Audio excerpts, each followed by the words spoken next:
Welcome back. Sometimes it seems like we are controlled by technology, but there's a company that lets you connect and manage everything and everyone in your world through cloud-based software. So with me is the CEO of Pareteum, Hal Turner. Tell us more about that. So welcome.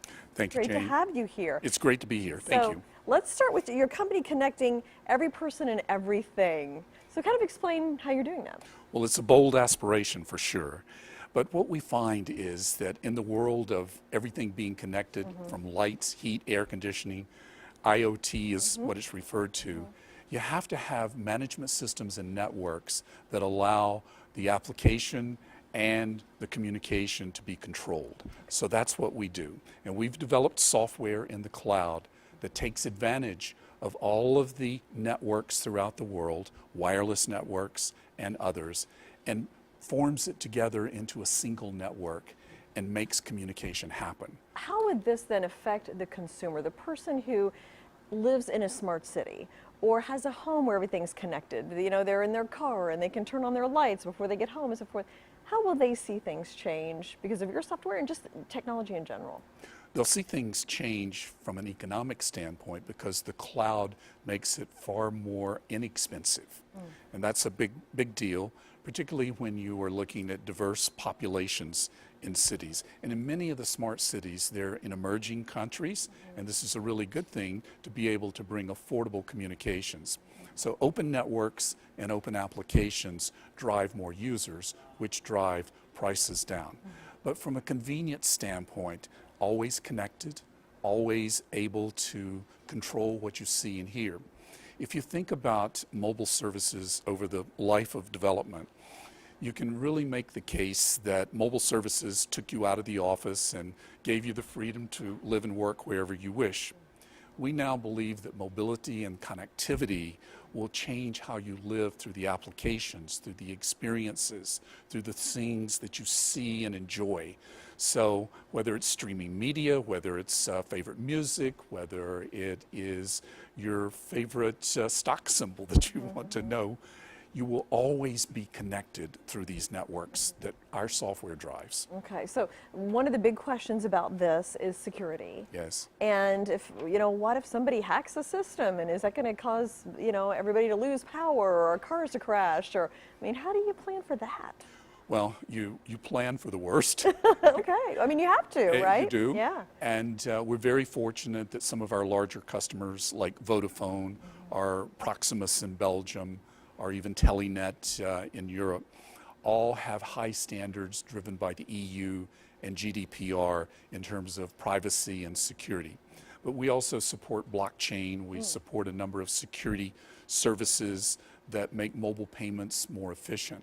But you always have to be vigilant. The fraudsters are out there. Oh yeah, they're always thinking and Yes. coming up with something. So it's a constant battle, and our software is very flexible, and therefore we stay on it in every way, shape, and form. What we really strive for is to be able to know that when you hold this device, that it's you holding it. That when you use it for whatever you use it for, that you're authorized to use it. And we combine biometrics, we combine voice, we combine four-factor authentication. Okay, four-factor. Four-factor, absolutely, which looks at buying patterns and predictability combined with the other three factors. So it's strong, but it's never perfect. Yeah, well, that's interesting because that's where we're headed. I mean, I know blockchain is becoming bigger, more use of biometrics. I hadn't heard of four-factor before, so Yes, that's the world that we're coming to. It is. Now, you're working with the Ukrainian city. Yes. A smart city. So tell me about that project. It's a great project, first of all, and Ukraine and the city of Kiev certainly sits in Eastern Europe. And the mayor of Kiev is very intent on providing services for his citizens that will improve the quality of life. The first application that we're working with them on is a water management system. And so it is our software in our cloud which gathers all the information from the meters, brings it back to City Hall so that they can understand the quality, they can understand the pricing, the usage, consumption, and manage it. So our network is doing that, but it's doing something else that's very important. The mayor of Ukraine wants to know who's coming in the city. So the city has a significant number of security cameras that are around the city. Facial recognition and the biometrics that go with that are gathered by our software in the system and communicated back into a database so that you can know if the person is enrolled in the database or do they need to be enrolled in the database.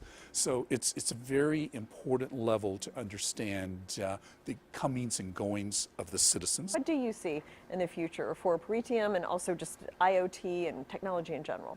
Without question, we're moving to an era where everything is software based. So the SIM card that sits in a wireless device becomes software, and it's controllable through software. And as we move forward, the wireless networks will be ubiquitous. They almost are now, and Wi-Fi will play a big role in that. But think about the time when you don't have to have a device. Okay. Think about the time where the artificial and augmented reality allows you to see and do things and have a mechanism to control, whether it's eyeglasses or whether it's an ear or whether it's a medallion that you might wear around. Well, thank you so much for coming, the CEO of Pareteum, and thank you as well. We'll be right back.